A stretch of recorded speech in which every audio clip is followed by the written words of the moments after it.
ଆଜି ସମୋସା ଚାହା ଖାଇବା ପାଇଁ ପାଗ କରିଛି। ନମସ୍କାର ସାଙ୍ଗମାନେ, ଜୟ ଜଗନ୍ନାଥ। ମୋର ସକାଳୁ ସକାଳୁ କଣ ଗୋଟେ ପାର୍ସଲ ଆସିଛି। ଚାଲନ୍ତୁ ଏ ପାର୍ସଲଟାକୁ ଖୋଲି ଦେଖିବା କଣ ଅଛି। ମୁଁ ଗୋଟେ ଫାଉଣ୍ଡେସନ ଆଉ କ୍ରିମ ଅର୍ଡର କରିଥିଲି, ସେଇଟା ଆସିଛି। ବ୍ରିଜ କି ଧରି କୋଉଠିକି ଯାଇ ହଉନି କି କିଛି କିଣି ହଉନି। ସେଥିପାଇଁ ମୁଁ ସବୁ ଜିନିଷ ଅନଲାଇନରେ ଅର୍ଡର କରିଦଉଛି। ସକାଳୁ ସକାଳୁ ମୋ କ୍ୟୁଟ ବେଙ୍ଗ କେମିତି ବୋବଉଛି ଟିକେ ଦେଖନ୍ତୁ ସାଙ୍ଗମାନେ।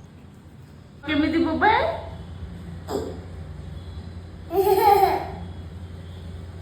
ଏବେ ଖରା ଦେଖଉଥିଲା, ସଙ୍ଗେ ସଙ୍ଗେ ବର୍ଷା ଆସିଗଲାଣି। ମେଘୁଆ ପାଗ ଦେଖି ମୁଁ ଭିଡିଓ କରୁଥିବା ସମୟରେ ମୋ ନଜର ଯାଇ ପଡିଲା ଆମ ବିଲ୍ଡିଂ ପାଖରେ ଥିବା ଏଇ ରାଧାଚୂଡା ଗଛଟି ଉପରେ। ତା ଫୁଲ ଗୁଡିକ ବହୁତ ସୁନ୍ଦର ଦେଖାଯାଉଛି। ମୋ ଆଖି ଯାଇ ସେଇଠି ଲାଖି ଯାଉଛି। ଏ ବର୍ଷା ପାଗରେ ଯଦି ଟିକେ ଗରମା ଗରମ ସମୋସା ହୁଅନ୍ତା ତାହେଲେ ମଜା ଆସିଯାଆନ୍ତା। ଆରେ ହୁଅନ୍ତା କଣ, ପ୍ରଧାନ ମୋ ମନ କଥା ଜାଣି ଅଫିସରୁ ଫେରିଲା ବେଳେ ସାଙ୍ଗରେ ସମୋସା ଧରି ଆସିଛନ୍ତି। ପ୍ରଧାନ କଣ ଖାଲି ସମୋସା ଖାଇବେ? ତାଙ୍କ ପାଇଁ ପୁଣି ଚାହା ବନେଇବା ପାଇଁ ପଡିବ। ପ୍ରଧାନଙ୍କୁ ତ ସମୋସା ସହିତ ଚାହା ଖାଇବା ପାଇଁ ପାଗ ଦେଇଛି ଆଉ। ଆପଣ ମାନେ ବର୍ଷା ପାଗରେ ଚାହା ସମୋସା ଖାଆନ୍ତି କି ନାହିଁ କମେଣ୍ଟରେ କହିବେ ତ। ରହିଲି, ଜୟ ମାତାରିଣୀ। ଭିଡିଓଟି ଭଲ ଲାଗିଥିଲେ ସବସ୍କ୍ରାଇବ ନିଶ୍ଚୟ କରିବେ।